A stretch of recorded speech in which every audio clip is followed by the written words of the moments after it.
Hello, Booktube. I thought I would do a tag for you. It's not Tag Tuesday, but there's a few tags that when I've recently that I've seen that are quite good. Some I'm still sort of thinking about and working on. This one called um, let me get the title up here. It's just not working. Bear with me. It's a reader's favorite song tag created at created by Greg at Another Bibliophile Reads, and the prompt is this. This is what really got me because it was interesting. Um, People read, but they often listen to music as well. Do readers' choices in music reflect their preference in reading? As a reader, what songs interest you? Let the viewers decide whether musical tastes match reading tastes. Name a few of your favorite songs. There's no need to put them in any specific order unless you'd like to. There's no minimum or maximum number of songs required. People tend to resist being uh, bound to a set number. Don't overanalyze each song choice. A brief comment will be sufficient. I'm saying songs but interpret that broadly. There are many kinds of music that might not fit strict definition of a song, but go with whatever feels right to you. So I've been thinking of this. I saw this on uh, Gavin's channel, Genre Books, and I've been thinking about this of how to approach it. It's like there's so many favorite songs over the years that I've had that go back 100 years plus. So I decided, and then I started making a list, checked it twice, and I realized that there was some similarity in theme for the songs. So I thought I'd just do that. It's a dark theme. Well, there's many themes, but it's sadness, death, loss, murder, um, that kind of thing. All except one, because I can't not have this one song in there. And also, I will say as a warning, it's mostly country music. So if you don't like country music, you might as well just bugger off. you know, um, it's mostly, but not all. But as I say, it's all they're dark themed songs, and for the most part. And I actually created a little YouTube playlist, which I'll leave the link below. There's 10 songs, as I say, and I'll do the order that I put them in the list. So that way you could play them in that order. The first one is a song that I've always loved, and it was hard to try to find. I couldn't find the exact version of it that I wanted, but it's the St. James Infirmary Blues, and it was originally done by Louis Armstrong in 1928, or at least he made it popular. It's an old sort of folk song. Could have its roots in 18th century folk music from the UK here, or from England, with the St. James Hospital. It's about a guy who's going to see and identify his dead girlfriend, uh, and it's a dark story because it's like a funeral dirge in many ways, but I always liked the song, and like I say, there's so many variations of it. Even Hugh Laurie did a version which was really good, but he added in some earlier verses that a lot of times are left out. I like it because it brings in so much stuff. You can research something like this and take you to reading, and just how you know ideas and songs, the traditions, folk music, just continue on through, and that's why I think a lot of these that I picked are country music. But as the prompt says, don't overanalyze them, so I won't say a whole lot more here. The next song is Delia's Gone. And again, that's been done over and over, variations of the song. This is Johnny Cash from 1990. And it's it's it's a very sad sort of origin for this. In 1900, Delia Green, a 13-14 year old, was shot to death by her boyfriend, her suspected boyfriend, who was 15 at the time, on Christmas Eve. And the song is, in some ways, you might think it makes light of the situation, but it doesn't. It's very dark, or at least, in most of the versions anyway. And again, it brings you back to, an event that happened that um, she's now remembered in a roundabout way, and maybe not the best way, but it's there, and somebody can sort of do the research and look to see something about her. And then we go on to another song that was made up by Bobby Gentry. She wrote it and released it in 1967, "Ode to Billy Joe." Another sort of folksy country song about a suicide in South Georgia. And it's got,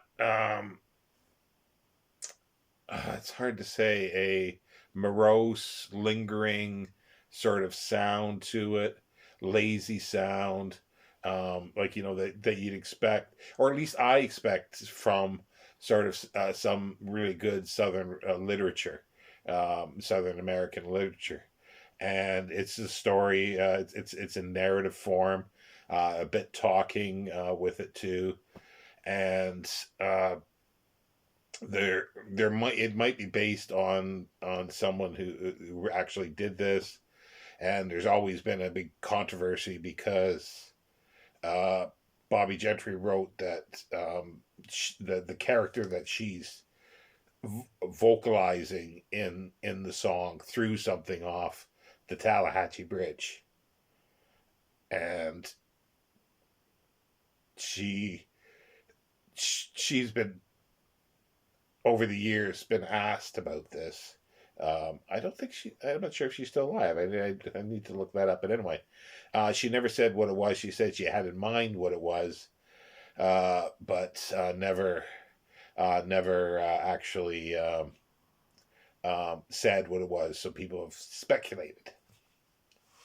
Uh, Now we go to a Canadian, Gordon Lightfoot, who wrote a song, and it was released in 1976, called "The Wreck of the Edmund Fitzgerald."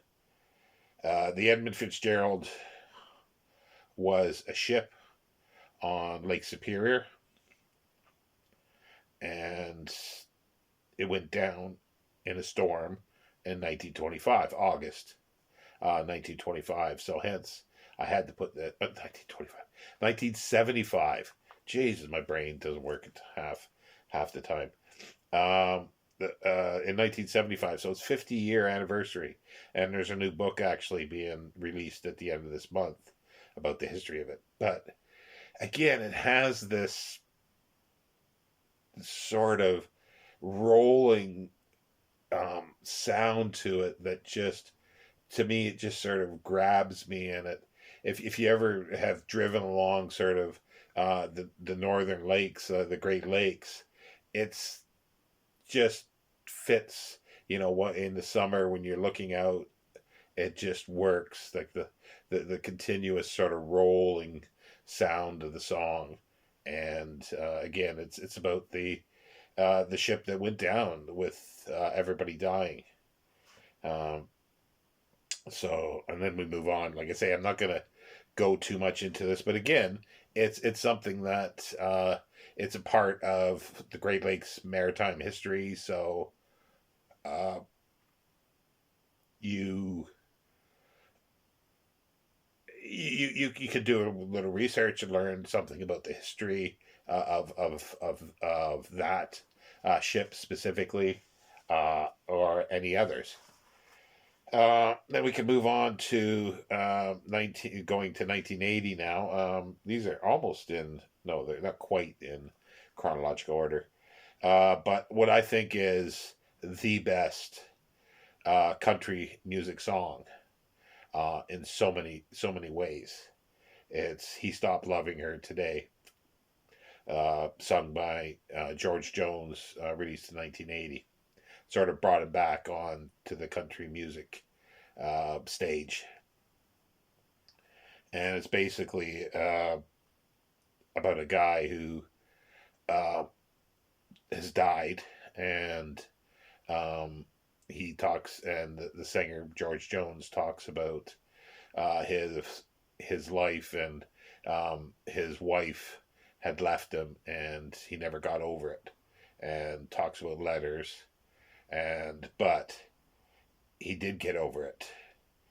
He stopped loving her today, uh, because he's dead. He stopped loving her when he died. Now, 1986, going back to another Canadian, Ian Tyson. It's a song called Claude Dallas. This is interesting too because Claude Dallas was a real person. Um, he's been touted. He's gone into legendary sort of uh, folklore in many ways. He like they say he was the last mountain man, so and so so forth. He tried to sort of live what they would call now off the grid, and live by, off the land, and he was, they were trying to shut him down, the authorities, and he killed several, I think, officers. He was incarcerated. He was in prison. He escaped, and there was a big manhunt for him in the United States, in the Southwest. Sorry, I forget exactly where, but again, it's like a historical event, but it's in the tradition of the sort of ballads of bandits and people like that. And Ian Tyson does it extremely well. He um,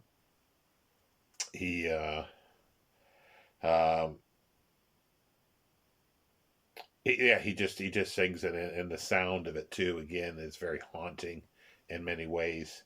Dealing with not that happy and good matter, or subject matter. And then we go. Next one is another. Still, we're still in the country here.